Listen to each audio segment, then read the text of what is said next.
શું તમે શેર બજારમાં પ્રો લેવલના ઇન્વેસ્ટર બનવા માંગો છો? તો આ વિડીયો તમારા માટે છે, બિગનર માટે નથી. બિગનર વિડીયોને સ્કીપ કરી નાખે. પ્રો લેવલના ઇન્વેસ્ટર બનવા માટે ખાલી તમારે નોલેજ દિવસે ને દિવસે વધારવું પડશે.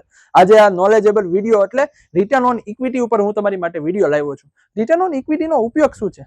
કે કંપનીમાં રોકાણકાર પૈસા રોકાણ કરે છે અને તે પૈસા ઉપર કંપની કેટલો પ્રોફિટ કરી આપે છે તે આ રિટર્ન ઓન ઇક્વિટી બતાડે છે. અને આપણે ફોર્મ્યુલાની વાત કરીએ, ફોર્મ્યુલામાં જતા net income divided by share holder equity into 100. Net income 15 lakh છે, શેર હોલ્ડર ઇક્વિટી 75 લાખ છે, ઇન્ટુ 100 કરતા તમને 20 મળે છે. તમે 100 રૂપિયા કંપનીમાં લગાવો છો, કંપની તમને 20 રૂપિયા નફો કરી આપે છે. હવે આપણે આના એડવાન્ટેજની અંદર વાત કરીએ છીએ. કંપનીના પ્રોફિટેબિલિટીને મેજર કરવા માટે આ ROE નો ઉપયોગ થાય છે.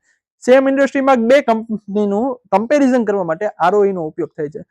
ઇન્વેસ્ટરને ખબર પડે છે, બરાબર, કે તેના પૈસા કંપની વાળા કેટલા એફિશિયન્સીથી વાપરે છે. હવે આપણે આના ડિસએડવાન્ટેજની વાત કરીએ કે બે જુદી જુદી ઇન્ડસ્ટ્રી છે, તેની કંપનીનું જો આની અંદર કમ્પેરિઝન કરશે તો તમને આ ખોટી રીતના મળી શકે છે.